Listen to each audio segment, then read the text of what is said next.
నమస్కారం. రుద్రాక్షల ప్రత్యేక కార్యక్రమానికి స్వాగతం. రుద్రాక్ష జగద్రక్ష. ప్రముఖ రుద్రాక్ష నిపుణుడు, వేద గణిత శాస్త్రవేత్త, ఎన్నో జాతీయ అంతర్జాతీయ అవార్డుల గ్రహీత డాక్టర్ పాండురంగారావు గారు మనతో పాటు స్టూడియోలో ఉన్నారు. మీ పుట్టిన తేదీ వివరాలు తెలిపే ఎటువంటి రుద్రాక్షలు ధరించాలో గురువు గారిని అడిగి తెలుసుకుందాం.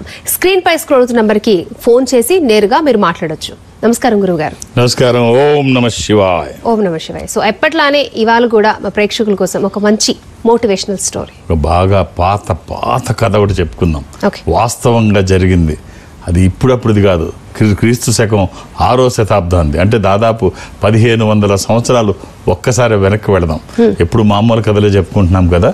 ఒక యువకుడు చిన్న చిన్న రచనలు చేస్తూ, కవితలు రాస్తూ అందరి దగ్గర మెప్పు పొందుతున్నాడు. ఏం రాస్తున్నావు ఈ వయసులో, ఏం భలే ఉంది అంటున్నారు.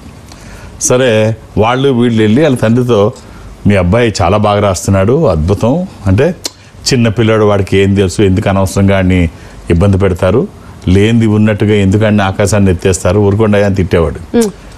కొడుక్కి తెలుస్తుంది, రోజు ఏంటి మా నాన్న అందరూ మంచిగా చెప్పుకుంటే మా నాన్న ఒకడు రివర్స్గా చెప్తాడు, నేను ఎదగడం మా నాన్నకు అస్సలు ఇష్టం లేదు అని చెప్పేసి తండ్రి మీద తెలియకుండానే కక్ష పెంచుకుంటాడు. రోజుకి విని కక్ష పెంచుకొని ఒకరోజు తండ్రి మీద అంత ఇంత కోపంగా చంపేద్దాం అన్నది కోపం వస్తుంది. పెద్ద రాయి తీసుకొని తల మీద కొట్టి చంపేద్దాం అనుకుంటాడు. అనుకొని చెప్పేసి ప్లాన్ చేసుకుంటాడు, వచ్చే దారి చూసుకుంటాడు, కొట్టేద్దాం అనుకుంటాడు. సరే, ఈలోపు ఇంటికి వెళ్తే తండ్రి మాట్లాడుకుంటున్నారు. తల్లి అడుగుతుంది తండ్రిని, అంటే భర్తను అడుగుతుంది, ఏంటండి వాడు ఏదో బాగా రాస్తున్నాడు, అందరూ మెచ్చుకుంటున్నారు, ఊరంతా అందరూ మీ దగ్గరికి వచ్చి వాడు బాగా రాస్తున్నాడు అంటే మీరు ఒక్కడే ఏమిటి ఇలాగంటారు, ఏడ్చాడు వాడికేం వచ్చని కొడుకు ఎదుగుతుంటే అలాగంటారు. ఏంటంటే, పిచ్చిదానా, నీకంటే నాకు ఉంటుంది ప్రేమ, నాకేం తక్కువ కాదు, కొడుకుని 10 మంది ముందు నేను పొగిడితే వాడికి ఆయుక్షీణం, వాడు ఎదుగుదల నేను లోపల రోజు గర్వపడుతున్నాను, అంత గొప్ప కొడుకు నాకు పుట్టాడని రోజు సంబరపడిపోతున్నాను, నన్ను ఆడి ముందు పొగడడం నాకు ఇది ఇబ్బంది అంటే, అది విన్న కొడుకు, అయ్యో ఇంత తప్పు చేశానా, మా నాన్నకి ఇంత ప్రేమ ఉందా నా మీద అని చెప్పి ఒక్కసారి వచ్చి కాళ్ళ మీద పడతాడు. కాళ్ళ మీద పట్టి, నాన్న క్షమించండి, మీ గురించి నేను ఇలా అనుకున్నాను, మిమ్మల్ని చంపేద్దాం అనుకున్నాను, ఈ పాపానికి నిష్కృతి లేదు, సో మీరు నన్ను ఏదైనా శిక్షించండి. లేదు నాయన, పశ్చాత్తాపాన్ని మించినది ఇది లేదు, నీకు ఇంకేం శిక్ష అక్కర్లేదు అంటే, లేదు మీరు శిక్షించకపోతే నేను ఊరుకొని అంటాడు. సరే, అయితే మీ అత్తారింటికి వెళ్ళి 1 సంవత్సరం పాటు ఉండు, 1 సంవత్సరం మీ అత్తారింటి దగ్గర ఉండు, సంవత్సరం అవ్వగానే వచ్చి ఎవరికి ఏం చెప్పొద్దు. సరే, సంవత్సరం అత్తారింటి దగ్గరికి వెళ్ళడానికి వెళ్తాడు. వెళ్ళంగానే అత్తారు అల్లుడు వచ్చాడని చెప్పేసి బాగా మర్యాదలు చేసి కొత్త వంటలన్నీ వండుతున్నారు, రోజు అద్భుతంగా చూస్తున్నారు. 30 రోజులు అయింది, చూడడంలో తేడాలు వచ్చాయి. ఇంకో 30 రోజులు అయింది, చిన్న పనులు చెప్పడం మొదలెట్టారు. ఇంకో 30 రోజులు అయ్యేటప్పటికి చిరాకు పడ్డం మొదలు పెట్టారు. ఇక బావమరుదులు కూడా పొలం పనులకు కూడా తీసుకెళ్తున్నారు. ఇక రకరకాలుగా తన పరిస్థితి అధోగతి అయిపోయింది. భార్య అంటుంది, ఎందుకండి వెళ్ళిపోండి మీ ఇంటికి, ఇక్కడ బాగలేదు పరిస్థితులు అంటే, ఏమీ పట్టించుకోడు. సంవత్సరం అవుతుంది, సడన్ గా ఒకరోజు నేను వెళ్ళిపోతున్నాను అంటాడు. అందరూ అత్తారింటి దగ్గర అందరూ వచ్చి, ఏం జరిగింది, వెళ్ళిపోతున్నారు ఏమిటనంటే, ఇలా జరిగిందంతా చెప్తారు. మా నాన్న శిక్ష వేశాడు, నేను ఇక్కడికి వచ్చాను, ఆ శిక్ష అయిపోయింది, వాళ్ళతో వెళ్ళిపోతున్నా. అయ్యయ్యో ఎంత తప్పు చేశాను, తెలియక మేము ఇవన్నీ తెలియక తప్పు చేసామని అనుకుంటాం. ఏం కాదు, నాకు అంతా మంచిగా జరిగింది. సో మా నాన్న ఉద్దేశం ఏమిటి అంటే, నాకు పని చేసుకోవడానికి వీలైన ప్రదేశాన్ని కేటాయించాడు. ఇక్కడైతే నాకు డిస్టర్బెన్స్ ఉండదు, అక్కడైతే వాళ్ళందరూ ఉంటారు. నేను ఇక్కడ ఉండడం వల్ల ఏం జరిగిందంటే, ఈ సంవత్సరంలో అద్భుతమైన 6 కావ్యాలు రచించాను. ఈ పిల్లాడు ఎవరంటే, ఈ యువకుడు ఎవరంటే భారవి, ఒక సంస్కృత కవి, మనకి అద్భుతమైనటువంటి సంస్కృత గ్రంథాలు 6 అందించినటువంటి మహామేధావి, గొప్ప కవి. కిరాతార్జునీయం రాసింది తనే. అంటే మనకి భక్త కన్నప్పలో అర్జునుడు తపస్సు చేస్తున్నప్పుడు శివుడు బోయవాడి రూపంలో వచ్చినప్పుడు అక్కడ ఒక పంది ఉంటే బోయవాడి రూపంలో శివుడు కొడతాడు, అర్జునుడు కొడతాడు. ఇక్కడ వేటూరు సుందరరామూర్తి గారు మనకి భక్త కన్నప్పలో అద్భుతమైనటువంటి కాన్వర్సేషన్ ఉంటుంది. అక్కడ వేట నాది, వేటు నాది, వేటాడే చోటు నాది, ఏటి తగవు పొమ్మని గర్జించే శివుడు, చేవనాది, చేను నాది, చేతిరిగిన ఈటు నాది, చేవుంటే రమ్మని కనుసైగ చేసే అర్జునుడు. ఇది సన్నివేశం ఉంటుంది కదా. అద్భుతమైనటువంటి కావ్యాన్ని కిరాతార్జునీయం రాసింది కూడా భారవియే. సో కాబట్టి తల్లిదండ్రులు ఏది చేసినా మంచి చేస్తారు, తల్లిదండ్రులని తప్పనుకోవడం లేదు. ఎక్కడుంటే కొడుకు ఎదుగుతాడు, ఎక్కడ తనకు రాయడానికి అవకాశం ఉంటుంది. అలాగే కొడుకు ముందు అందరి ముందు కీర్తిస్తే కొడుకు ఆయుక్షీణం, ఇలాంటి ఆలోచనతోనే తనని ఇది చేశాడు తప్ప కొడుకు మీద ద్వేషంతో కాదు. చాలామంది పిల్లలు తల్లిదండ్రుల పట్ల ఇలాంటి భావమే కలిగి ఉంటారు. తల్లిదండ్రులు ఎక్కడ దుష్టులు దుర్మార్గులు ఉండరు. సో కాబట్టి పిల్లలు అర్థం చేసుకోగలిగితే బాగుంటుంది. ఓకే అండి. సో ఫస్ట్ కాలర్ సార్ మాట్లాడదాం. దుర్గాప్రసాద్ గారు హైదరాబాద్ నుంచి. దుర్గాప్రసాద్ గారు మనతో పాటు గురువు గారు ఉన్నారు, మాట్లాడండి. హలో. ఓం నమ శివాయ. దుర్గాప్రసాద్ గారు. ఓం నమ శివాయ గురుగారు. ఎలా ఉన్నారు? బాగున్నానండి, మీరు ఎలా ఉన్నారు? నాకేమండి first class. Date of birth గురుగారు, నాకు ఒక మంచి రుద్రాక్ష చెప్పండి. మీరు ఒకసారి డేట్ ఆఫ్ బర్త్ ఇవ్వండి. 27/2/2001 2001 సాయంత్రం 6:10 అండి. అవును, ఇది మంగళవారం నాడు. అవునండి. పక్కన మీ పేరెంట్స్ ఎవరైనా ఉన్నారా? ఉన్నారండి, అమ్మగారు ఉన్నారు. ఇది విధియ శుక్లపక్షము, శుద్ధ విధియ అంటే అమావాస్య నుంచి రెండో రోజు. ఇది కుంభరాశి. అంటే ఎందుకు అడిగానంటే ఈ ఏజ్ పిల్లలు జనరల్గా 2001, 24, 25 ఏళ్ళు ఉన్న యువకులు ఏమడుగుతారు? జనరల్గా క్లబ్బులకి పబ్బులకి వెళ్ళాలనుకుంటారు. ఆలోచన మానేసి నా భవిష్యత్తు కోసం ఒక రుద్రాక్ష వేసుకుంటానని అడిగే పిల్లలు ఉన్న తల్లిదండ్రులు గొప్పవాళ్ళు కదా. ఈ పిల్లల కన్నా తల్లిదండ్రులు గొప్పవాళ్ళు. అందుకనే పక్కన ఎవరున్నారని అడుగుతున్నాను. వాళ్ళ అమ్మ మీరు వినంటారు, సరే అబ్బాయికి ఒక్క రుద్రాక్ష అమ్మ అవకాశం ఉంటే వేయండి. 13ముఖి రుద్రాక్ష, 12ముఖి రుద్రాక్ష, ఈ రెండిట్లో ఏదైనా ఒక్కటి, ఒక మంచి రుద్రాక్ష అన్నారు కదా, వచ్చిన తర్వాత అది ఎలా ఉంటుందో మీరు చూస్తారు. 13 అంటే 13, అది ఇంద్ర రుద్రాక్ష, రూలింగ్ రుద్రాక్ష, కమాండింగ్ రుద్రాక్ష. అనుకున్నది సాధించడానికి, సంకల్పం సిద్ధించడానికి, కోరికల సాఫల్యం కోసం జాతకపరంగా అవసరమైంది కూడా 13. ఇది కుదరకపోతే 12 అంటే 12 ముఖాలు, సూర్యస్వరూపం, ఉన్నతమైన స్థితి కోసము, అనారోగ్య సమస్యలు లేకుండా బ్రైట్ ఫ్యూచర్ కోసం. ఈ రెండిట్లో ఏదైనా ఒక్కటి, ఎలాంటి నియమాలు లేవు, 24/7 ఎప్పుడూ వేసుకోవచ్చు. ఆల్ ది బెస్ట్ అండి. Okay sir. ఇప్పుడు గురుగారు, నార్మల్గా చాలా మందికి చాలా ప్రాబ్లమ్స్ ఉంటాయి. చాలా మంది వారి సిచ్యువేషన్స్ బట్టి రకరకాలుగా రియాక్ట్ అవుతూ ఉంటారు. ఇంకొంతమంది అయితే రెస్పాన్సిబిలిటీస్ని మర్చిపోయి ప్రతి దానికి చాలా అగ్రెసివ్గా ఫీల్ అవుతూ ఉంటారు. సో దీన్ని ఎలా చూడాలి అంటారు? అంటే కరెక్టే. ఇప్పుడు ఏదైనా సంఘటన జరిగినప్పుడు బాధ్యతాయుతంగా వ్యవహరించాలి తప్ప ఊరికే మనకి ఎమోషన్స్ ఉన్నాయని చెప్పి కోపాలు అక్కడ సంఘటనల మీద చూపించడం కరెక్ట్ కాదు. దాని పర్యవసానం ఏదన్నా కావచ్చు. ఒక చిన్న సంఘటన చెప్తాను అడిగినాను. అంటే కథలు ఎందుకు చెప్తానంటే రీచ్ అవ్వడం కోసం చెప్తూ ఉంటాను, ఈజీగా రీచ్ అవుతాను.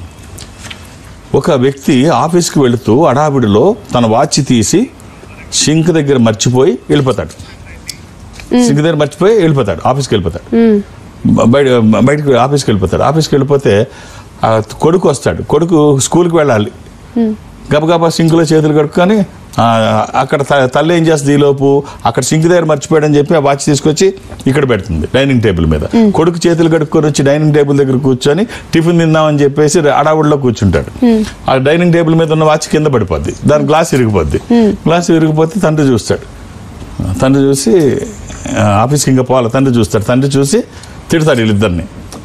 భార్యని తిడతాడు, కొడుకుని తిడతాడు. బుద్ధి ఉందా లేదా? శుభ్రంగా కొత్త వాచ్ ఎరగొట్టారు, గ్లాస్ పగలగొట్టారు. భార్యని తిట్టాడు, కొడుకుని తిట్టాడు. ఆ తిట్లు మామూలుగా తిట్ల, కోపం విపరీతంగా, కొత్త వాచ్ గ్లాస్ పగిలిపోయిందని. సరే కొడుకు ఆ ఇబ్బందితో, ఆ బాధతో స్కూల్కి వెళ్ళాడు. భార్య మూడంతా అప్సెట్ అయ్యి తను కూర్చుంది. వీళ్ళిద్దరిని తిట్టి ఆ బీపీలో ఆఫీస్కి వెళ్ళిపోయాడు. ఆఫీస్కి వెళ్ళిపోతే ముందుకు వెళ్ళిన తర్వాత అర్థమైంది సూట్ కేసు మర్చిపోయానని. ఆఫీస్ది వెనక్కి వస్తే ఇల్లు తాళం వేసి ఉంటుంది. భార్య బయటకు వెళ్ళింది, కొడుకు స్కూల్కి వెళ్ళాడు. స్కూల్కి వెళ్తే అక్కడ మూడు బాగలేదు, ఎగ్జామ్ రాయాలి. నేను రాయలేని పరిస్థితిలో నేనున్నానని టీచర్కి చెప్తాడు. నా మైండ్ బాగాలేదు, నేను ఏడుస్తూ కూర్చున్నాడు కుర్రాడు. సరే అలా కూర్చుంటే ఎగ్జామ్ రాయలేదు. తర్వాత భార్య బయటికి వెళ్తే ఫోన్ చేస్తాడు, నువ్వు ఎక్కడున్నా అర్జెంట్గా ఇంటి దగ్గర రా, తాళం వేస్తుంది, నేను ఆఫీస్ సూట్ కేసు మర్చిపోయానంటాడు. ఆఫీస్ సూట్ కేసు మర్చిపోయానంటే తను హడావుడిలో వస్తుంటుంది, కాలు జారి కింద పడుతుంది, కాలు ఇరుగుద్ది. మొత్తానికి వచ్చిన తర్వాత సూట్ కేసు తీసుకుంటాడు, ఆఫీస్కి వెళ్తాడు. ఆఫీస్కి వెళ్తే అప్పుడు దాకా తన కోసం ఆఫీస్లో వెయిట్ చేస్తున్న కస్టమర్ వెళ్ళిపోయాడని బాస్ తిడతాడు. బాస్ తిడితే ఉసూరుమని ఏడుస్తాడు. ఇంటికి వస్తేనేమో పిల్లాడు స్కూల్ నుంచి కబురు వస్తుంది, మాస్టర్ రమ్మన్నారు. అక్కడికి వెళ్తే ఎగ్జామ్ రాయలేదు. హాస్పిటల్కి వెళ్తే కాలు ఇరిగి ఉంది. వీడికి వెళ్తే ఆఫీస్లో బాస్ తిడుతున్నాడు. ఇవన్నీ ఒకసారి ఆలోచిస్తే ఏం జరిగిందంటే అక్కడ రెస్పాన్సిబిలిటీ మర్చిపోయి రియాక్ట్ అవ్వడం. వాచ్ పడిపోయింది, గ్లాస్ ఇరిగింది. ఇక్కడ అంత అగ్రెసివ్గా రియాక్ట్ అవ్వక్కర్లేదు. ఆ రియాక్షన్ ఫలితం ఏమిటంటే ఆ చిన్న రియాక్షన్ అగ్రెసివ్గా అక్కడ రియాక్ట్ అవ్వడం. రెస్పాన్సిబిలిటీ చూపించాల్సిన ప్లేస్లో రియాక్షన్స్ ఉంటే ఇలాగే ఉంటుంది. కాబట్టి మీ బాధ్యతలు గుర్తించండి. ఊరికే మనకి ఎమోషన్స్ ఉన్నాయని ఎక్కడ పడితే అక్కడ చూపిస్తే ఇలాంటివి వస్తాయి. దీన్నే బటర్ఫ్లై ఎఫెక్ట్ అంటారు. ఒక చిన్న ఇది జరిగితే దీని ఎఫెక్ట్ ఇన్ని ఏటలు చుడుతుంది అనమాట. కాబట్టి ఒక చిన్న పొరపాటు జరిగితే అవి ఎన్నో అనర్థాలకు దారితీస్తుంది. కాబట్టి ఆలోచించి ఏదైనా నిర్ణయం తీసుకోండి. రియాక్షన్స్ అదుపులో లేకపోతే చాలా కష్టం. ఎమోషన్స్ ఎప్పుడు మన అదుపులో ఉండాలి. ఎమోషన్స్ అదుపులో లేకపోతే ఇలాగే రియాక్షన్స్ ఉంటాయి. ఓకే గురుగారు, రియాక్షన్స్ ఉంటే ఆ ఫలితాలు ఎలా ఉన్నాయి మనకి ఇలాగే చాలా మంది జీవితంలో నిత్యం జరుగుతుంటాయి. ఇవి మనం ఏదో కథ అనుకుంటున్నాం, నిత్యం ఇలాగే జరుగుతాయి చాలా మంది జీవితంలో. ఓకే గురుగారు, ఇప్పుడు సుదర్శన్ రెడ్డి ఫ్రమ్ వరంగల్ కాలర్ అందుబాటులో ఉన్నారు, మాట్లాడదాం. సుదర్శన్ రెడ్డి గారు మనతో పాటు గురువు గారు ఉన్నారు, మాట్లాడండి. నమస్కారం గురుగారు. ఓం నమ శివాయ. ఏమిటండి గురుగారు, మా అబ్బాయి డేట్ ఆఫ్ బర్త్ ఇవ్వండి సార్. 24/10/2002. 24/10/2002. గురువారం పుట్టినట్టు తెలుసు కదండి? గురువారం పుట్టాడు. గురువారు. ఎంతమంది పిల్లలండి? ఒక అబ్బాయి, ఒక అమ్మాయి. ఇది ఆ రోజు సంకటహర చతుర్థి అంటే బహుళ చవితి. ప్రతి మాసం పౌర్ణమి తర్వాత వచ్చే చవితిని సంకటహర చతుర్థి అంటాం. ఆ సంకటహర చతుర్థి రోజు తను పుట్టాడు అబ్బాయి. ఇది వృషభ రాశి, నక్షత్రం రోహిణి. ఈ అబ్బాయికి మీరు రివర్స్ రుద్రాక్ష ద్వాదశముఖి కానీ నవముఖి కానీ ఈ 12 ముఖములు కలిగిన ఈ రుద్రాక్ష ద్వాదశ ఆదిత్య స్వరూపం అంటే సూర్య స్వరూపం. ఉన్నతమైన స్థితి కోసము, అనారోగ్య సమస్యలు లేకుండా బ్రైట్ ఫ్యూచర్ కోసం. అది కుదరకపోతే నవముఖి అమ్మవారి స్వరూపం. ఈ రెండిట్లో ఏదో ఒకటి. అలా అని ఏది పడితే అది వేయకండి. దురదృష్టం, రుద్రాక్షల్లో 199 నకిలీలే ఉంటాయి. ఒక్కటైనా మంచిది వేయగలిగితే ఆ వచ్చే ఫలితం ఒక అద్భుతం. ఆల్ ది బెస్ట్ అండి. ఓకే గురుగారు, సో చాలా మంది మిమ్మల్ని కలవాలనుకుంటారు, మీ కాంటాక్ట్ అవ్వాలనుకుంటారు. అలాగే మీరు చాలా చోట్ల పర్యటన చేస్తూ ఉంటారు కాబట్టి అసలు ఎక్కడ అందుబాటులో ఉంటారు? చాలా చోట్ల పర్యటనలు ఏమి నేను చేయను. ఈ సంస్థ ప్రపంచవ్యాప్తంగా ఉంటుంది. ఎక్కడికి వెళ్ళడానికి సాధారణంగా నాకు అవకాశం ఉండదు. ప్రతి గురువారం నాడు ఈ సంస్థ ఏదో ఒక బ్రాంచ్ ఆఫీస్కి వెళ్ళాలని ఒక నియమం పెట్టుకున్నాం ఈ మధ్యకాలంలో. అంటే భారతదేశం అంతా ఉంటుంది. నేను సౌత్ ఇండియా అటెండ్ అవుతాను. సౌత్ ఇండియాలో నేను అటెండ్ అయ్యే ప్లేస్లో ప్రతి గురువారం నాడు ఏదో ఒక బ్రాంచ్కి వెళ్తాను. ఇప్పుడు కమింగ్ థర్స్డే నేను ఇక్కడికి వెళుతున్నాను, రాజమండ్రి వెళుతున్నాను. రాజమండ్రిలో మధ్యాహ్నం 1 గంట వరకే ఉంటాను. కేవలం 2 గంటలు ఉంటాను. మీరు ఎక్కువ పేర్లు నమోదు చేస్తే నాకు ఇబ్బంది అయిపోద్ది. నన్ను కలవాలనుకొని మీరు వేరు పేర్లు అంటే ఒక్కొక్కళ్ళు 2-3 పేర్లు రాయిస్తే నాకు కష్టమైపోద్ది. నాకు సంఖ్య కాదు కావాల్సింది సమయం. మీరు సమయం ఇస్తే, మీరు ఇక్కడ చూస్తున్నారు 8 సెకండ్లో మీ జాతకాన్ని నేను అనలైజ్ చేస్తున్నాను. 1 నిమిషం సమయం ఇస్తే మీ జాతకాన్ని చాలా బాగా అనలైజ్ చేయగలన్న నమ్మకం నాకుంది. అందుకని అర్థం చేసుకొని ఒక్కొక్క పేరు ఇవ్వండి. ఇదేం ఎమర్జెన్సీ కాదు, మళ్ళీ నేను వచ్చినప్పుడు కలవచ్చు అంతగా ఇదైతే. అలాగే హైదరాబాద్లో నన్ను కలవడానికి నేను ఎవరికి అపాయింట్మెంట్స్ ఇవ్వను, ఏ రికమెండేషన్ తీసుకోను. నన్ను కలవడానికి ఇవేం అవసరం లేదు. నేను ఉన్నప్పుడు వస్తే చూసేస్తాను అంతే. అలాగే దూర ప్రాంతాల నుంచి కూడా ఇక్కడి వరకు రావక్కర్లేదు. ఈ సంస్థ అన్ని చోట్ల ఉంటుంది. నేను సౌత్ ఇండియా అటెండ్ అవుతాను. సౌత్ ఇండియాలో ఈ సంస్థకి దగ్గరగా మీరు ఎక్కడైనా ఉంటే, అంటే సపోజ్ మీరు బెంగళూరులో ఉంటే ఈ సంస్థ బెంగళూరులో ఇన్ఫాంట్రీ రోడ్లో ఉంటుంది. మీరు అక్కడికి వెళితే వాళ్ళు ఒక స్పెషల్ రూమ్లో కూర్చోబెట్టి స్పెషల్ స్క్రీన్ ముందు అటు మీరు ఇటు నేను ఎదురుబదురుగా కూర్చొని మాట్లాడుకునేటువంటి అవకాశం వాళ్ళు కల్పిస్తారు. మాట్లాడే ప్రయత్నం నేను చేస్తాను. అది చెన్నై కావచ్చు, బెంగళూరు, విశాఖపట్నం, విజయవాడ, తిరుపతి, రాజమండ్రి, శ్రీశైలం, వేములవాడ, కాళహస్తి, ఇలా ఏదైనా కావచ్చు. మీరు ఎక్కడికైనా వెళితే ఈ సంస్థ ఉన్న దగ్గరికి వాళ్ళతో మాట్లాడించే ప్రయత్నం చేస్తారు. మాట్లాడే ప్రయత్నం నేను చేస్తాను. ఆ విధంగా నాతో మాట్లాడినా, డైరెక్ట్గా హైదరాబాద్ వచ్చి నన్ను కలిసినా, లేదు రేపు గురువారం నాడు రాజమండ్రిలో నన్ను కలవాలని అనుకున్నా, ఒక్కొక్క పేరు మాత్రమే ఇవ్వండి. 2-3 అయితే కష్టం అవుతుంది. అర్థం చేసుకొని సహకరించండి. ఓకే గురుగారు. Next caller Mahesh Babu from Bengaluru. Mahesh Babu గారు నమస్తే అండి, మనతో పాటు గురుగారు ఉన్నారు, మాట్లాడండి. మహేష్ బాబు గారు నమస్తే గురు. ఓం నమ శివాయ. నేను పుట్టింది 16/8/1980. ఏమండి సాయంత్రం డేట్ ఆఫ్ బర్త్ చెప్తున్నారు, ఇంకొకసారి చెప్పండి. 16/8/1985 సాయంత్రం 7:30.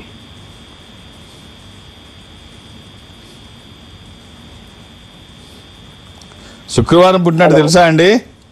అవును గురుజీ, శుక్రవారం. ఆ రోజు అమావాస్య కూడానండి.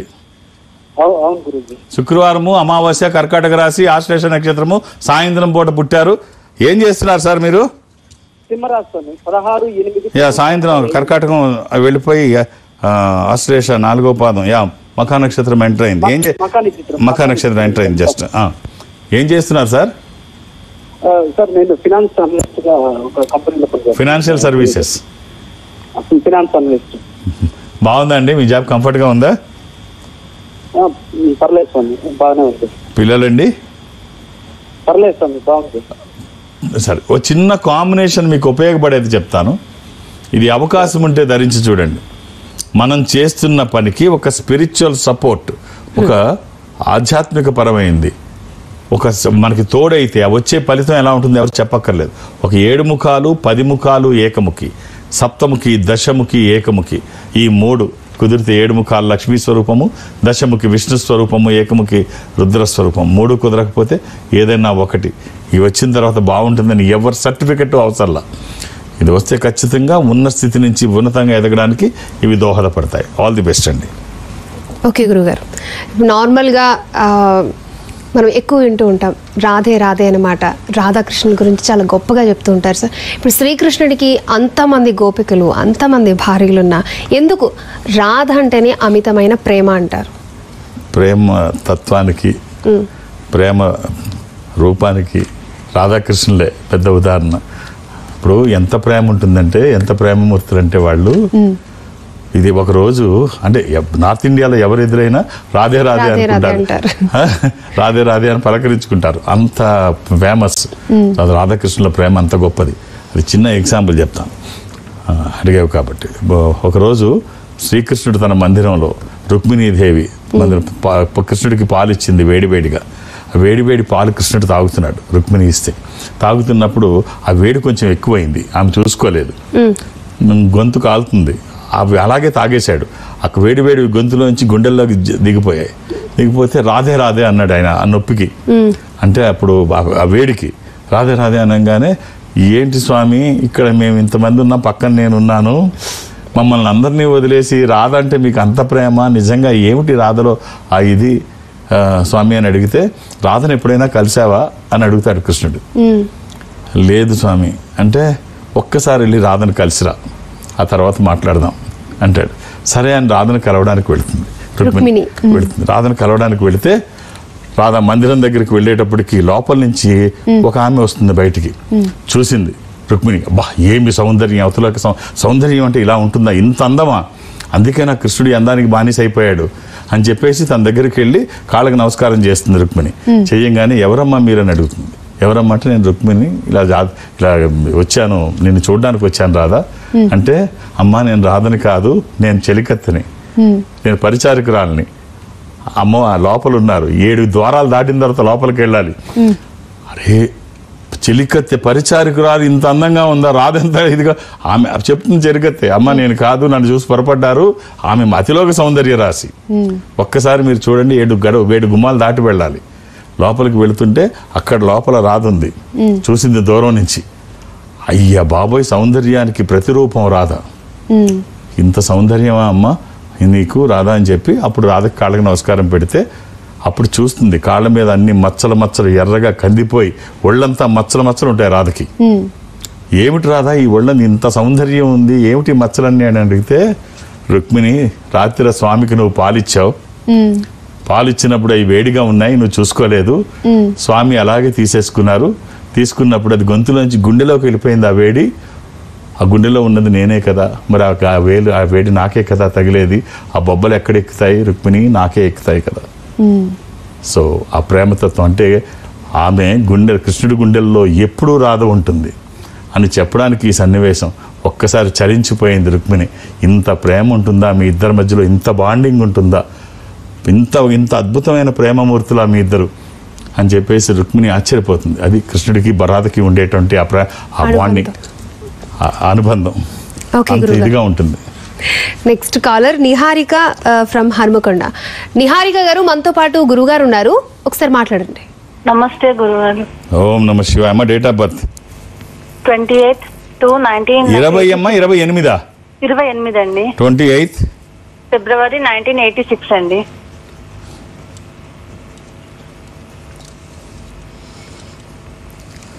ఇది శుక్రవారం నాడు. అవునండి. ఇది తదియ కృష్ణపక్షము బహుళ తదియ పౌర్ణమి నుంచి 3వ రోజు. అవునండి. ఇది పుబ్బ పూర్వ పాల్గొని నక్షత్రము సింహరాశి. వేసుకోవాల్సిన రుద్రాక్షలు ఏకాదశముఖి, సప్తముఖి, ఏకముఖి. ఈ ఏకాదశముఖి ఏకాదశ రుద్రస్వరూపము, ఇది హనుమాన్ స్వరూపము కూడా. ఆధ్యాత్మికంగా మంచిది, ఆరోగ్యపరంగా మంచిది, భయాందోళనకు అవకాశం లేనటువంటిది. అలాగే సప్తముఖి లక్ష్మీ స్వరూపము, శని దోషములకి మంచిది. ఏకముఖి రుద్రస్వరూపము అపమృత్యు బాధలు లేకుండా, కుదిరితే 3 లేకపోతే ఏదైనా 1, ఆ వచ్చిన తర్వాత వచ్చే ఫలితం ఒక అద్భుతం. అవి సరైన రుద్రాక్షలు సరైన పద్ధతిలో వేయగలిగితే శుభం. ఆహార నియమాలు ఏమీ లేవు. ఓకే గురుగారు, ఇప్పుడు నార్మల్గా మీరు జెమ్ స్టోన్స్ ని బాగా ప్రిఫర్ చేస్తారు, మంచివి సజెస్ట్ చేస్తూ అని చెప్తూ ఉంటారు. బట్ మీ సబ్జెక్ట్ రుద్రాక్షలు కదా, సో దీనికి దానికి సంబంధం లేదు. అంటే ఈ మధ్య కాలంలో ఈ రుద్ర జెమ్స్ అండ్ డైమండ్స్ అనేది ఒకటి ఈ సంస్థ తరపున వచ్చినటువంటి.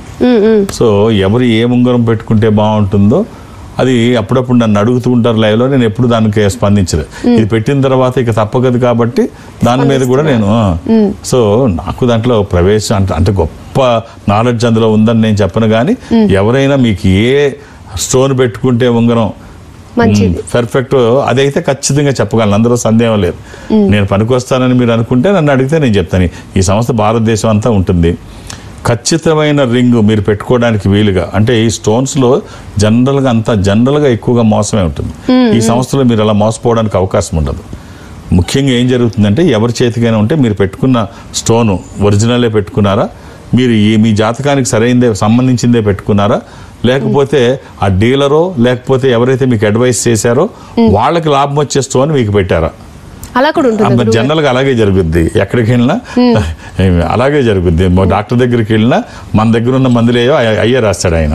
అంటే ఎందులో బాగుంటుంది అంటే ఎవరిని తప్పుపడ్డం ఉద్దేశం కాదు, జనరల్ గా చెప్తున్నాను.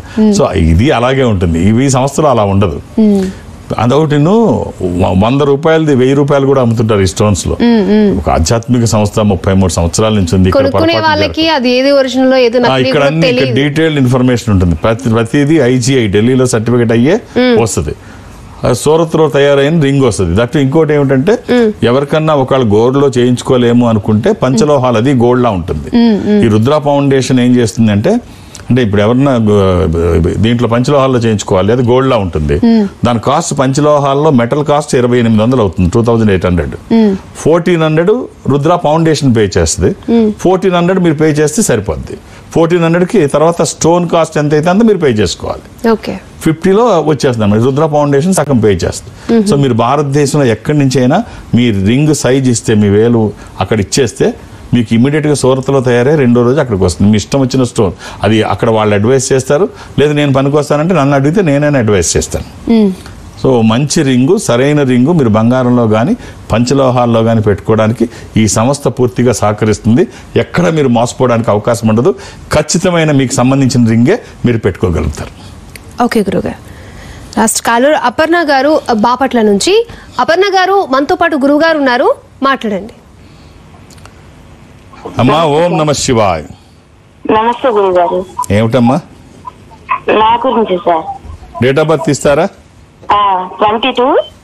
22/11/1996.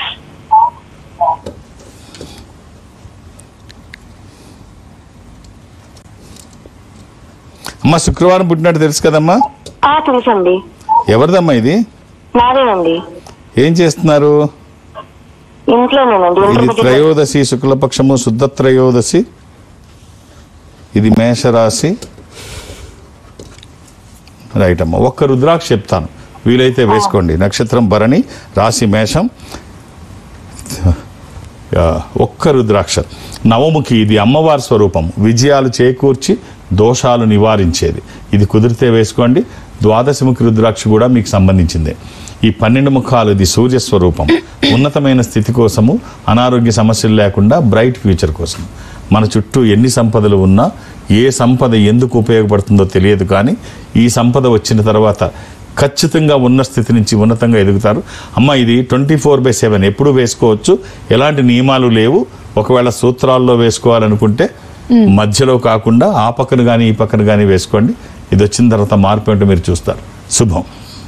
ఓకే గురుగారు, ఇప్పుడు నాకు చాలా వండర్గా అనిపిస్తుంది. మీరు జస్ట్ డేట్ ఆఫ్ బర్త్ ఇస్తేనే అలా లెక్కలు వేసి చెప్తారు. అది ఎలా సాధ్యం అంటారు గురుగారు? అంటే నా సబ్జెక్ట్ అది వేదగణితం. చాలా వేగంగా అప్పుడప్పుడు చాలా మందికి డౌట్ వస్తుంటుంది. నేను మొన్న ఇలాగే మా బ్రాంచ్కి ఊరికి వెళితే నా చేతిలోనేమో ఏదో దారిలో చూసుకోవడానికి, సినిమాలు అది చూసుకోవడానికి బాగుంటుందని ఏదో ఐప్యాడ్ పెట్టుకుంటే అందరూ నన్ను చూసి ఇదిగో పాండంగారు అవి చూసి ల్యాప్టాప్ చూసి టీవీలో చెప్తారేమో అని నాకు వినబడేటట్టు అనుకుంటున్నారు పాపం. వాళ్ళు ఫ్యామిలీస్ అవి ఉన్నాయి, ఆయన చూసి చెప్తారేమో అని.